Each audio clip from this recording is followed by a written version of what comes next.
जय हिंद दोस्तों, स्वागत है आपके अपने यूट्यूब चैनल शिवम यादव गुरुकुल में।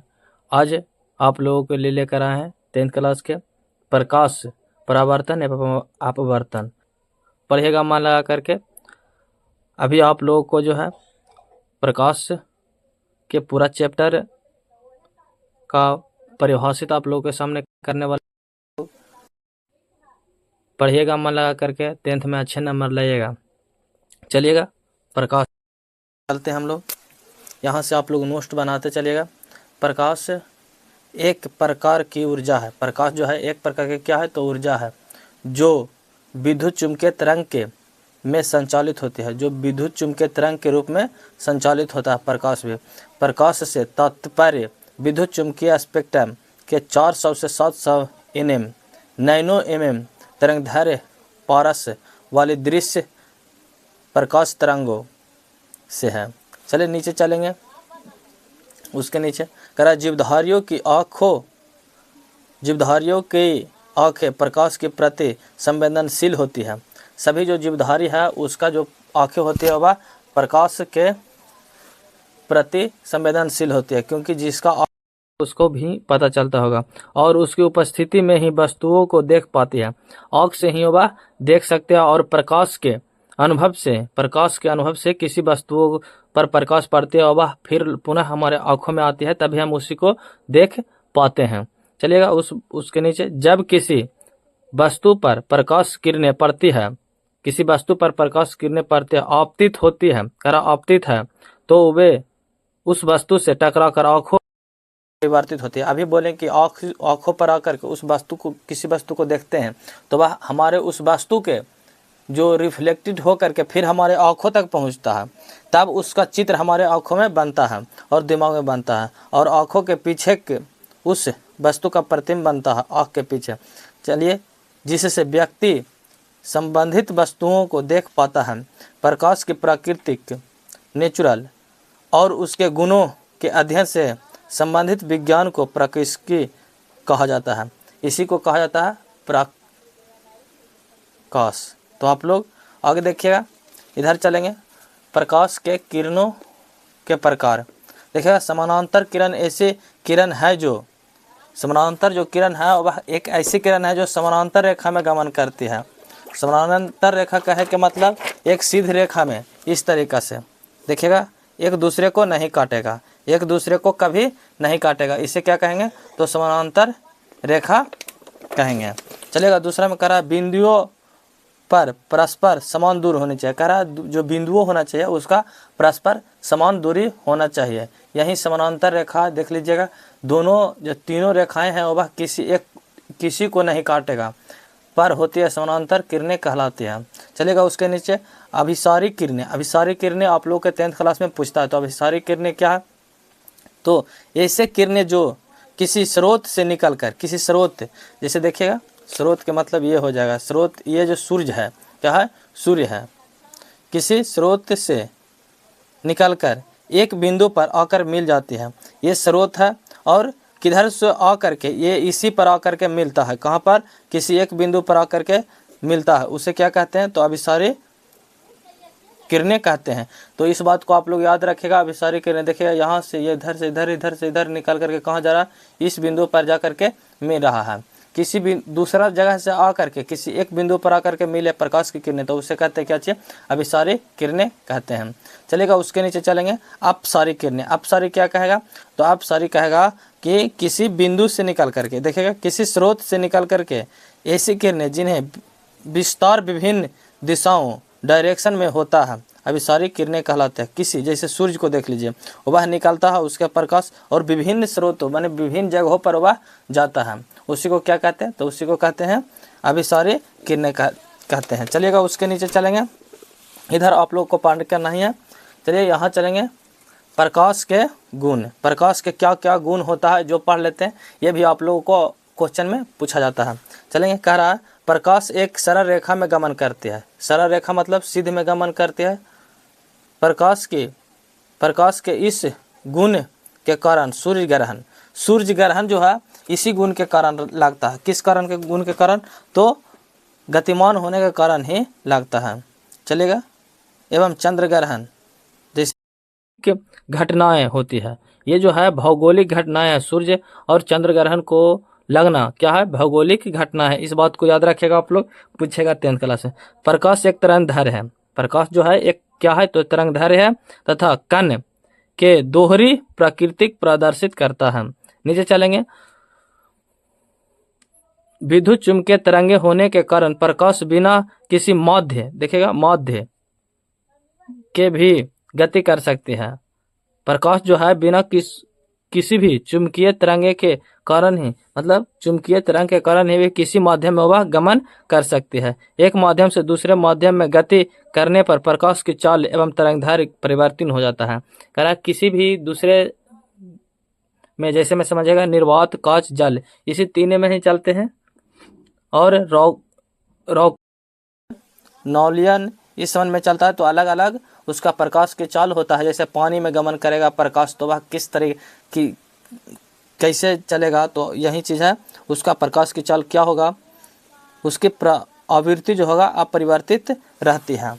आगे चलेंगे। उसके बाद करा यहाँ देखेंगे प्रकाश के विभिन्न माध्यमों में प्रकाश की चाल मीटर प्रति सेकंड में है। मीटर प्रति सेकंड में दिया हुआ है, आप लोग याद करके जाइएगा। आप लोग से पूछेगा ये चीज़, ये क्वेश्चन देखिए। निर्वात में जो है वह 3 × 10⁻8 मीटर प्रति सेकंड है। कितना है, 3 × 10⁸ मीटर प्रति सेकंड। दूसरा में कांच की चाल कितना है, 2 × 10⁸8 मीटर प्रति सेकंड। जल में 2.25 × 10⁸8 मीटर प्रति सेकंड है। और देखेगा रॉकेट सॉल्ट में है 1.69 × 10⁸8 मीटर प्रति सेकंड। इसमें देखेगा एक कॉमन है 10⁸8 मीटर प्रति सेकंड। तो क्या बदला हुआ है, तो सबसे ज़्यादा किस में है, तो निर्वात में सबसे ज़्यादा प्रकाश की चाल है। इस बात को याद रखिएगा। आप लोग से पूछेगा प्रकाश की चाल सबसे अधिक किस में होती है, तो वह निर्वात में होती है। उसके बाद नीचे चलेंगे। सूर्य का प्रकाश पृथ्वी तक पहुंचने में 8 मिनट 19 सेकेंड अर्थात 499 सेकेंड का समय लेता है। जब सूर्य से प्रकाश निकलता है और पृथ्वी पर पहुंचता है, तो उसका जो समय है वह 8 मिनट और 19 सेकेंड, 20 सेकेंड, 8 मिनट 20 सेकेंड भी लग सकता है, 19 सेकेंड अर्थात 499 सेकेंड का समय लगता है। इस बात को याद रखिएगा, पूछेगा आप लोगों से।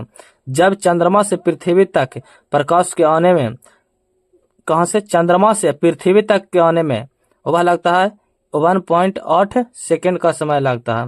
मतलब कह रहा है ये चीज कि सूर्य जो है पृथ्वी से बहुत दूर है, तब लगता है 8 मिनट 19 सेकेंड। और चंद्रमा जो है बहुत भीड़ में है, इसीलिए आप लोग देखे होंगे चंद्र ग्रहण नहीं, हम लोग चंद्रमा पर एक गांव बसाने की ही कोशिश कर रहे हैं। सभी देश वहां जाने का प्रयास करते रहते हैं। चलिएगा, अब उसके बाद चलेंगे नीचे। क्या है, प्रकाश का प्रवर्तन। यहां से आप लोगों को प्रकाश का प्रवर्तन शुरू हो रहा है, तो आप लोग मन लगा के पढ़िएगा और इस चैनल को सब्सक्राइब कीजिएगा और दोस्तों के साथ शेयर कीजिएगा। कह रहा है प्रकाश मार्ग में पड़ने वाले, कह रहा है प्रकाश मार्ग में, जैसे में देखिएगा कोई प्रकाश है इस तरीका से प्रकाश कोई आ रहा है इधर से, और मार्ग में पड़ने वाले अवरोध, देखिएगा ये एक अवरोध पड़ा हुआ है, मतलब कोई वस्तु धरा हुआ है। अवरोध से टकराकर पुनः वापस अपने मार्ग में लौट जाता है। लौटने के इस क्रम में वह किसी विशेष कोण पर मुड़ जाता है। प्रकाश के इसी गुण को प्रकाश का प्रवर्तन कहते हैं। कह रहा जब भी प्रकाश की किरणें आ रहा है, ठीक है, हम जान रहे हैं कि प्रकाश इधर से आ रहा है, और यहाँ पे हम एक कलम रख दें, क्या किए, कलम को रख दिए। अभी जो प्रकाश होगा किसी न किसी तरह से वह क्या होगा, ये यहाँ से अलग होगा, इधर जाएगा, कभी उधर जाएगा, कभी उधर जाएगा, तो वह जो कोण बनाएगा इधर उधर ऐसे देखेगा, इधर से जा रहा है, ठीक है, इधर रोक दिए तो किधर जाएगा, सब मुड़ जाएगा, इधर रुके झुकाव रहेगा, उधर रुके थोड़ा सा मुड़ ही के जाएगा, जिधर रुके झुकाव रहेगा। जैसे में देखिएगा इस तरीका से, तो इधर से आ रहा है, तो इधर रुके चल जाएगा, इधर रुके चल जाएगा, वाला इधर रुके चल जाएगा। इस तरीका से आप लोग समझ सकते हैं। चलेगा, इसी को कहते हैं क्या चीज, नीचे दिया हुआ है, यहाँ चित्र में पड़ा हुआ है। प्रकाश स्रोत से प्रकाश पृष्ठ पर पड़ने वाली किरण आपतित किरण, कह रहा है जब प्रकाश से आ रहा है उधर से, कि धीरे से प्रकाश पड़ रहा है तो उसे कहते हैं आपतित किरण। देखिएगा इधर से जा रहा है प्रकाश और इधर से भाग रहा है। देखिएगा यहाँ से आ रहा है प्रकाश और यहाँ से जा रहा है प्रकाश। ये क्या, ये जो किरण है यहाँ से यहाँ तक जहाँ पड़ रहा है इस क्या है दर्पण पर, तो वह क्या है, तो वह आपतित किरण है।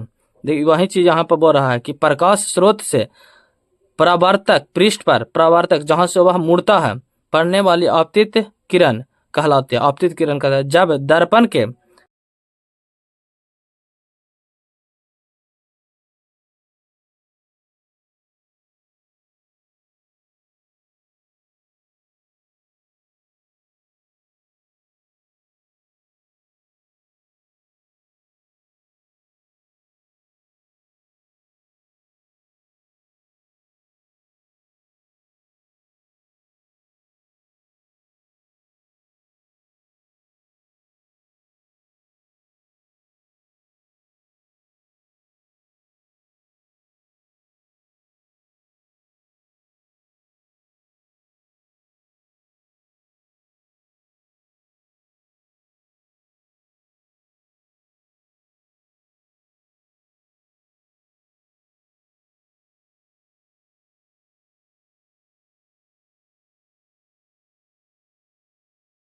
आ जाएगा परिवर्तन कोण। तो कैसा लग रहा है आप लोग को वीडियो, चलेंगे उसके बाद देखेंगे परिवर्तन के कुछ नियम है। परिवर्तन के कुछ नियम है उसको देखते हैं। सबसे पहले परिवर्तन के क्या नियम है, परिवर्तन के नियम, लॉ ऑफ रिफ्लेक्शन। चलेंगे आपतित किरण, परिवर्तित किरण एवं आपतन बिंदु। आपतन बिंदु क्या है, तो आपतन बिंदु यही है। आपतन बिंदु अथवा परावर्तक पृष्ठ पर डाला गया अभिलंब तीनों एक ही समतल पर होना चाहिए। सही बात। इस तरीका से देखिएगा आपतित किरण है और परावर्तित किरण है, जो यह तीनों जो लंब है एगो है अभिलंब, ये तीनों क्या चीज होगा, एक ही स्थान पर होना चाहिए। क्या होना चाहिए, तो एक ही स्थान पर होना चाहिए। ये बोल रहा है ये चीज, तो उसके बराबर एक फार्मूला होता है कोण आई बराबर कोण आर। कोण आई बराबर कोण आर, इस बात को याद रखिएगा, कोण आई बराबर कोण आर। ये आप लोग से फार्मूला पूछेगा, ये चीज पूछेगा आप लोग का ऑब्जेक्टिव ने कि आपतित परिवर्तन के नियम के अनुसार कौन सा फार्मूला आपतन कोण और परिवर्तन कोण के मान के बराबर होता है, तो कोण आई बराबर कोण आर ही होता है। उसके बाद चलेंगे नीचे, प्रतिबिंब। प्रतिबिंब क्या है, तो किसी स्रोत से आ रही प्रकाशीय किरण परावर्तन व अपवर्तन के पश्चात, परावर्तन मतलब लौटते समय, अपवर्तन मतलब उधर की ओर, मतलब जाने के वक्त के पश्चात जिस बिंदु पर आकर एक दूसरे को काटती है, जिस बिंदु पर आकर के एक दूसरे को काटती है अथवा काटती हुई प्रतीत होती है, उस बिंदु को वस्तु का प्रतिबिंब कहते हैं। प्रतिबिंब हमारे आंखों में भी प्रतिबिंब बनता है, तभी ये पढ़ रहे हैं होती है उस बिंदु को वस्तु, इस तरीका से इसका प्रतिबिंब हमारे आंखों में बन रहा है, तभी इसको हम पढ़ रहे हैं ये वर्ड को। चलेगा उसके नीचे चलते हैं। करा प्रतिबिंब के प्रकार। प्रतिबिंब जो है टाइप ऑफ इमेज, दो प्रकार है, वास्तविक प्रतिबिंब है, एगो आभासी एवं काल्पनिक। ये दोनों आभासी और काल्पनिक दोनों एक ही है। प्रतिबिंब जो है इसका आभासी और काल्पनिक बोल सकते हैं, और ये जो है एक वास्तविक, वास्तविक माने होता है जो है वही, और काल्पनिक जो होता है वह उल्टा हो सकता है, अंधेरा नियत हो सकता है। चलिएगा आगे चलते हैं, क्या क्या है जो देखेंगे वास्तविक में और काल्पनिक में। वास्तविक देख लेते हैं सबसे पहले। कह रहा है वास्तविक प्रतिबिंब, पर्दे पर प्राप्त किए जा सकने वाली प्रतिबिंब वास्तविक प्रतिबिंब कहलाता है। जो पर्दे पर प्राप्त होता है, जो क्या पर प्राप्त होता है, तो पर्दे पर प्राप्त होता है वह वास्तविक प्रतिबिंब कहलाता है। अर्थात किसी बिंदु से निकलने वाले किरणें दर्पण से परिवर्तित व अपरिवर्तित होने के पश्चात जब किसी अन्य बिंदु और वास्तव में मिलती है, कह रहा किसी अन्य बिंदु पर में मिलती है, तब बनने वाली ऐसी प्रतिबिंब वास्तविक प्रतिबिंब कहलाती है। वस्तु प्रतिबिंब वस्तु की अपेक्षा सदैव उल्टा होता है। जो वास्तविक प्रतिबिंब होता है, इस बात को याद रखेगा, जो वास्तविक प्रतिबिंब होता है वह सदैव उल्टा होता है, उल्टा होता है। यहाँ लिखा हुआ सदैव उल्टा होता है। ये जो क्वेश्चन है आप लोग से पूछेगा, जो वास्तविक प्रतिबिंब का प्रतिबिंब कैसा होता है, तो उल्टा होता है। क्या होता है, तो उसका उल्टा होता है, बनता है। जैसे सिनेमा पर्दे पर बना प्रतिबिंब, जो सिनेमा पर्दे पर प्रतिबिंब बनता है वह हमेशा उल्टा होता है, और हम लोग उसे सीधा करते आंखों में देखते हैं। चलेंगे उसके नीचे, करा आभासी या काल्पनिक प्रतिबिंब क्या है, तो किसी बिंदु से निकलने वाले प्रकाश की किरणें परावर्तित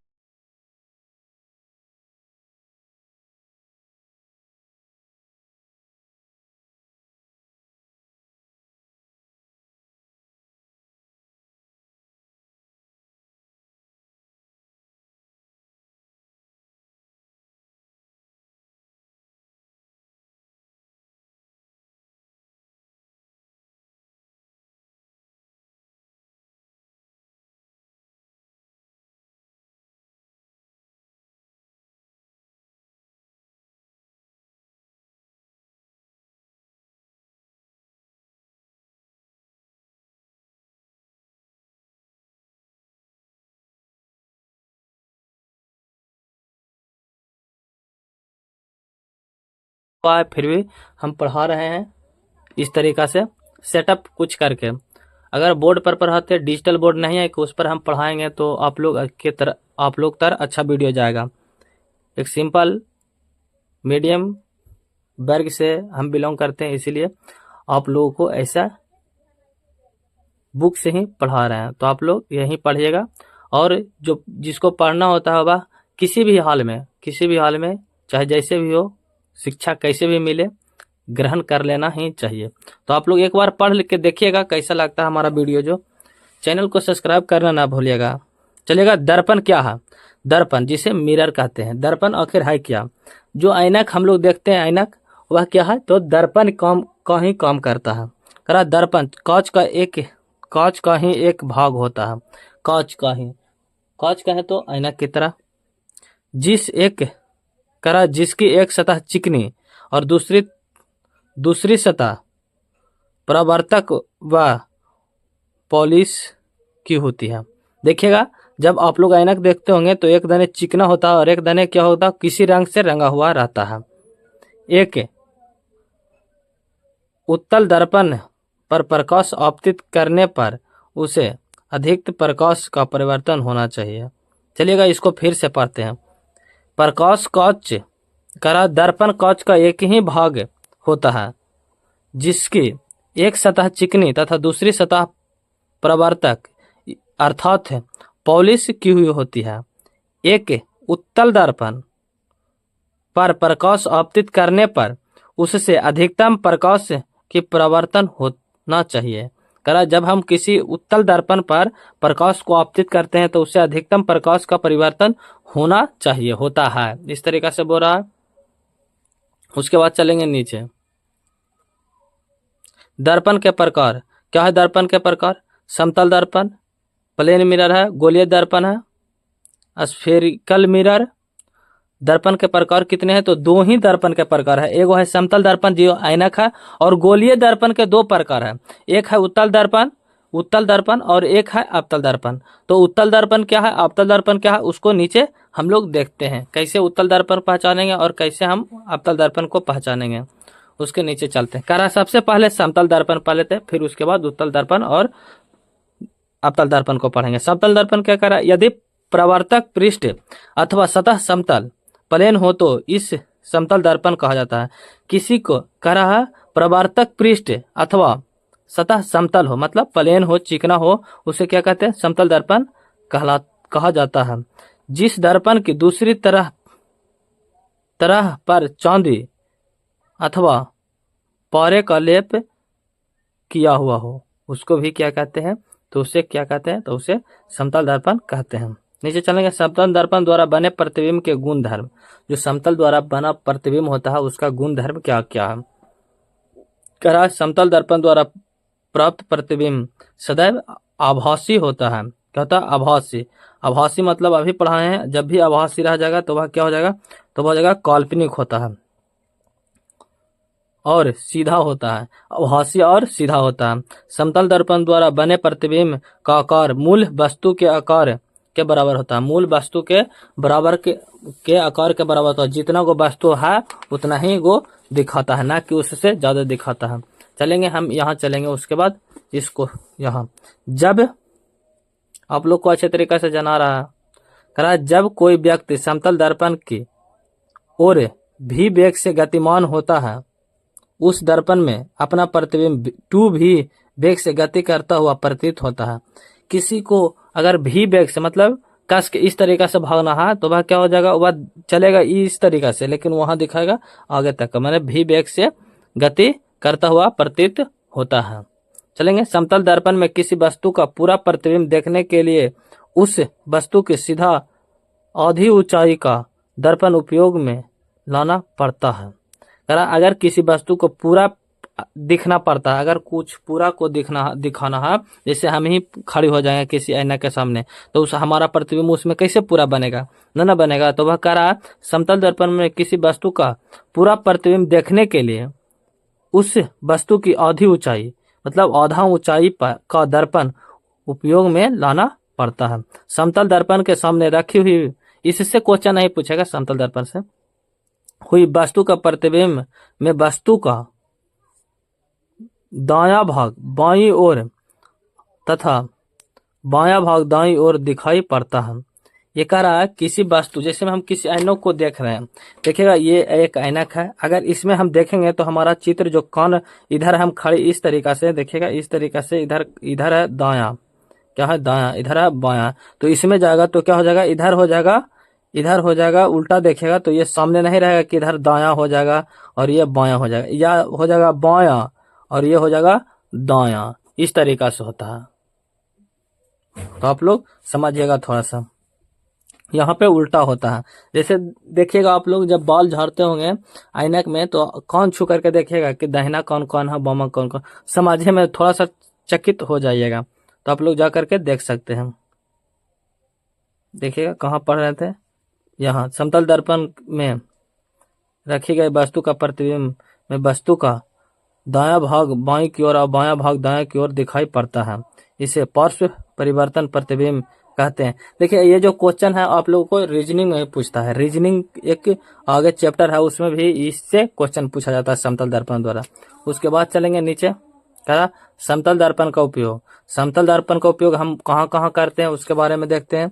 तो सामान्यतः इसका उपयोग दैनिक जीवन में दर्पण के रूप में किया जाता है। दर्पण के रूप में मतलब सामान्य जीवन जीने के लिए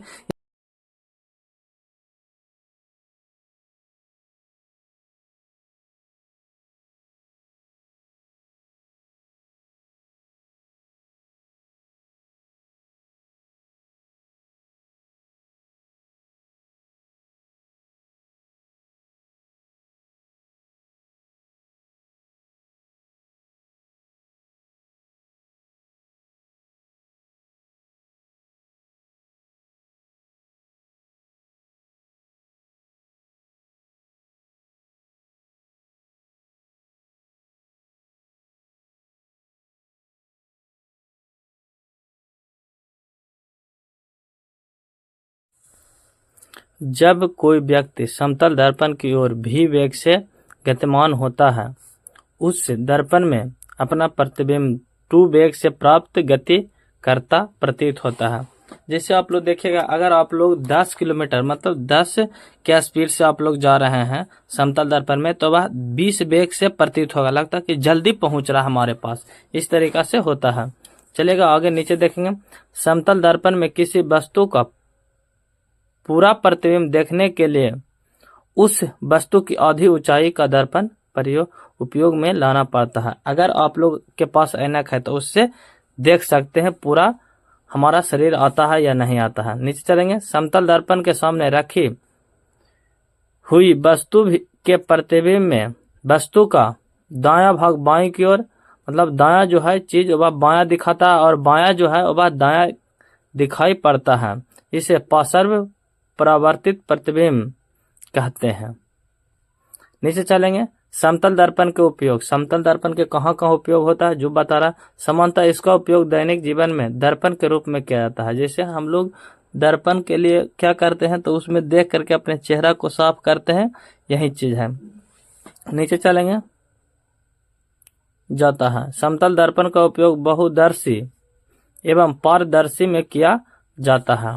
इधर चलेंगे, बहुदर्शी क्या है और पारदर्शी क्या है। बहुदर्शी में 2 अथवा 2 से अधिक समतल दर्पण एक दूसरे से एक निश्चित कोण पर झुका हुआ लगे होते हैं ताकि वे एक साथ एक से अधिक वस्तुओं का प्रतिबिंब दिखा सके।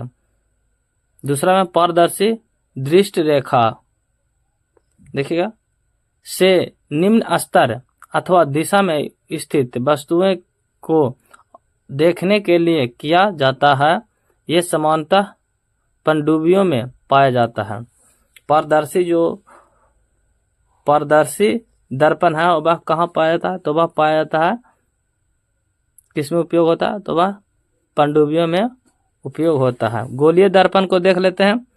ऐसा दर्पण जिसकी प्रवर्तक सतह एक गोले के भाग का हो। गोला कैसे होता है? तो गोला जो होता है देखिएगा इस तरीका से गोला होता है, इसी तरीका के करा प्रवर्तक सतह इधर से भी देख सकते हैं, चारों पट्टी देख सकते हैं, लेकिन अंदर नहीं देख सकते हैं। भाग गोलाकार सतह से निर्मित किया जाता है, गोलीय दर्पण कहलाता है। गोलीय दर्पण सामान्यतः कांच के एक टुकड़े पर चांदी सिल्वर का लेप लगाकर बनाया जाता है। अब गोलीय दर्पण से संबंधित शब्दावली को देखते हैं जो इस प्रकार है। चलेंगे यहाँ से चलेंगे। विक्रेता केंद्र गोलीय दर्पण जिस खोखले भाग होता है जिस खोखले गोले का भाग होता है उस खोखले गोले के केंद्र जो केंद्र होता है, केंद्र कौन सा होता है जो देखिएगा आप लोग, केंद्र जो इसमें बीच में जो है वही केंद्र होता है। केंद्र क्या कहलाता? दर्पण का वक्रता केंद्र कहलाता है। वक्ता केंद्र को कहलाता है जो बीच में बिंदु रहता है वही केंद्र होता है, वही वक्ता केंद्र कहलाता है। ध्रुव दर्पण के प्रवर्तक पृष्ठ पर स्थित केंद्र को दर्पण का ध्रुव कहते हैं। प्रवर्तक के देखिएगा, प्रवर्तक कौन हुआ? देखिएगा इधर के इधर हुआ केंद्र और इधर के इधर हुआ केंद्र। देखिएगा यहाँ से बीच से एक लाइन खींचेगा, इधर से देखिएगा प्रवर्तक सतह यह है और ये जो है ये है जिसके सामने है केंद्र के सामने, तो वह क्या है? यही कह रहा है केंद्र के दर्पण का ध्रुव कहते हैं। वक्ता त्रिज्या किसे कहते हैं? गोलीय दर्पण का प्रवर्तक पृष्ठ जिस बृहद गोले का भाग होता है वह उस गोले की वक्ता त्रिज्या और कहलाती है। यह ध्रुव पी तथा वक्ता केंद्र के मध्य के दूरी को दर्शाता है। ध्रुव और क्या कह रहा? ध्रुव और वक्ता केंद्र। देखिएगा ध्रुव पढ़ाए थे, वक्ता केंद्र ये होता है और ध्रुव ये होता है, बीच में अभी पढ़ाए हैं। तो ये दोनों के बीच के जो है यही वक्ता केंद्र क्या है? त्रिज्या है। क्या हो जाएगा? वक्रता त्रिज्या इसे और से सूचित करते हैं। अब चलेंगे इसे मुख्य अक्ष क्या है? मुख्य अक्ष क्या है जो इसमें है दिया हुआ? तो ध्रुव पी से वक्ता त्रिज्या आर को मिलाने वाली रेखा को ध्रुव कहते हैं। ध्रुव और वक्रता त्रिज्या को मिलाने वाली रेखा को दर्पण का मुख्य अक्ष कहते हैं। फोकस अक्ष पर स्थित वह बिंदु जहां मुख्य अक्ष के समानांतर आती हुई किरणें गोलीय दर्पण से प्रवर्तन के पश्चात जिस बिंदु पर आपतित होती है उस बिंदु को दर्पण का फोकस बिंदु कहते हैं। बहुत ही इंपॉर्टेंट पॉइंट है, यह आप लोग याद रखिएगा। फोकस दूरी, ये फोकस बिंदु है, ये फोकस दूरी है। गोलीय दर्पण के ध्रुव एवं फोकस के मध्य की दूरी को फोकस दूरी कहते हैं।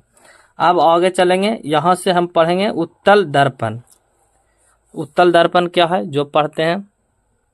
गोलीय दर्पण में उत्तल दर्पण हो जाएगा और एक हो जाएगा अवतल दर्पण। देखिएगा उत्तल दर्पण करा वह गोलीय दर्पण जिसकी बाह्य सतह उभरी हुई हो। देखिएगा यहाँ उत्तल दर्पण हम पढ़ देते हैं। उत्तल दर्पण इस प्रकार से होता है, इसका अंदर वाला भाग रंग दिया जाता है। ये हुआ, इधर से आएगा तो इधर जाएगा, इधर से आएगा तो इधर जाएगा। ये है गोलीय उत्तल दर्पण। गोलीय उत्तल दर्पण उभरी हुई होता है उत्तल दर्पण कहलाता है। जिसकी आंतरिक सतह के लेपित करा, जिसके अंदर के सतह के लेपित कर दिया जाता है। यहीं देखिएगा लेपित किया जाता है। यह दर्पण अंत से आने वाली किरणों को फैलाता है, इसीलिए इसे आभासी दर्पण भी कहा जाता है। अब चलेंगे इधर में चलेंगे, इसका उपयोग कहाँ कहाँ होता है।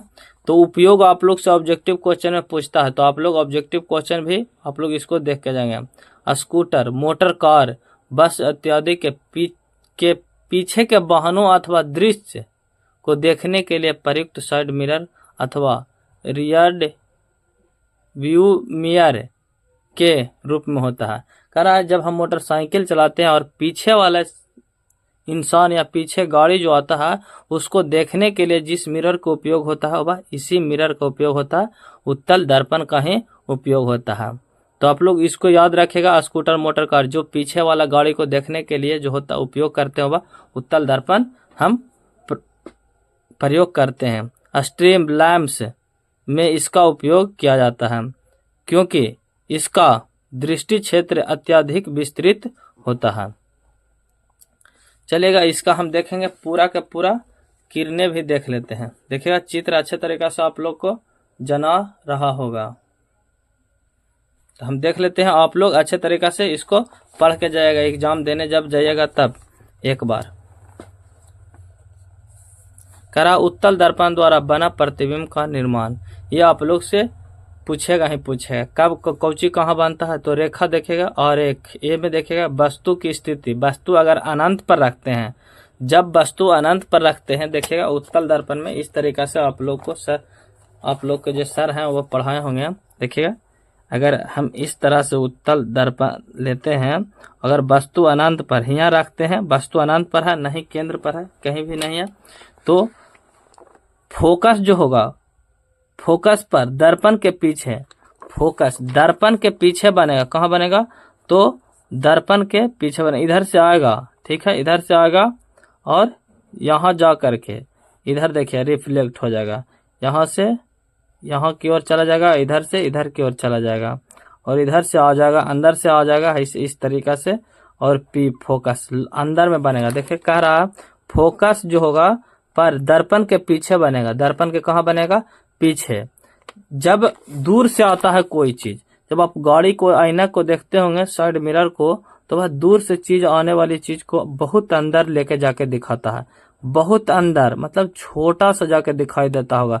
आप लोग देखे होंगे जब गाड़ी चला रहे होंगे तो वह इसके अंदर में बहुत अंदर में जाकर के दिखाई पड़ता है। देखिए प्रतिबिंब का आकार अत्यधिक छोटा दिखा देता है, बिंदु के आकार का माने बिंदु के आकार का दिखाई देता है। प्रतिबिंब की प्रकृति आभासी तथा सीधा दिखाई देता है। वह आ रहा है जो सीधा चलती हुई आ रहा है वह भी दिखाता है। आप लोग जा करके देख सकते हैं जब गाड़ी चलाते हैं तो। किरण और रेख जो होगा इस तरीका से होगा। देखिए केंद्र यहाँ है, फोकस यहाँ बन रहा है और इसके अंदर में इधर से आ रहा है, लेकिन बन रहा है कहाँ जा करके, तो यहाँ बन रहा है। देखेंगे बी में करा वस्तु की स्थिति अगर अनंत तथा दर्पण के ध्रुव P के बीच हो। वस्तु के ध्रुव कहाँ है, तो ध्रुव यहाँ है और P के बीच में हो वस्तु, ये है वस्तु। देखिएगा और प्रतिबिंब की स्थिति क्या बनेगा, तो P तथा F के बीच दर्पण के पीछे, P तथा H और दर्पण के पीछे बनेगा। दर्पण के पीछे देखिए कहाँ बन रहा है, यहाँ पर ही बन रहा है। छोटा बनेगा, बहुत ही छोटा बनेगा, आभासी तथा सीधा बनेगा। तो इसका उपयोग कहाँ होता है, उत्तल दर्पण का, तो उसका उपयोग जो होता है वह गाड़ी के साइड मिरर के रूप में होता है। अब चलेंगे अवतल दर्पण को देख लेते हैं। क्या कहता है अवतल दर्पण, कह रहा ऐसा दर्पण जिसका प्रवर्तक पृष्ठ अंदर की ओर झुका हुआ हो। देखेंगे यहाँ पे चलेंगे और समझेंगे। इस तरीका से हो और बाहर वाला रंगा हुआ हो, बाहर वाला क्या हो, रंगा हुआ हो और इधर वाला चिकना हो, क्या हो, चिकना हो। यही चीज होगा अवतल दर्पण। क्या होगा, अवतल दर्पण।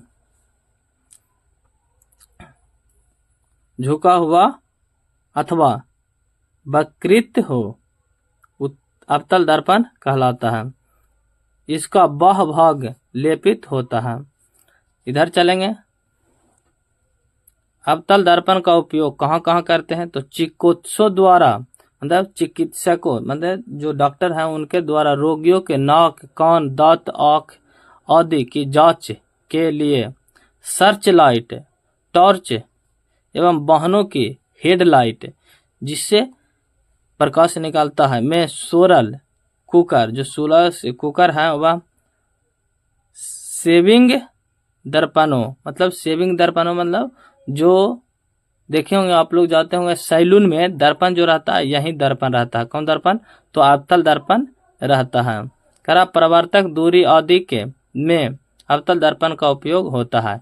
इसका उपयोग ये रखना है कि नाक कान के इलाज में और सोलर कुकर में भी रहता है, और शेविंग दर्पण मतलब शेविंग कुछ कहता है सैलून में भी इसका उपयोग होता है।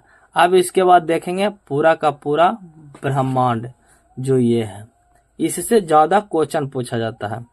इससे क्या होता है तो ज्यादा क्वेश्चन पूछा जाता है। अवतल दर्पण द्वारा प्रतिबिंब का बनना, तो आप लोग एक बार देखिएगा और पढ़िएगा। यहाँ पढ़ा देते हैं, रेखा ए बी सी डी है, रेखा जाएगा आएगा। वस्तु की स्थिति क्या होगा, वस्तु की स्थिति अगर अनंत पर रखते हैं, कहाँ रखते हैं तो अनंत पर रखते हैं, तो प्रतिबिंब की स्थिति बनेगा फोकस और एफ पर। फोकस और एफ पर प्रतिबिंब का आकार कैसा होगा तो अत्यधिक छोटा बिंदु का आकार का।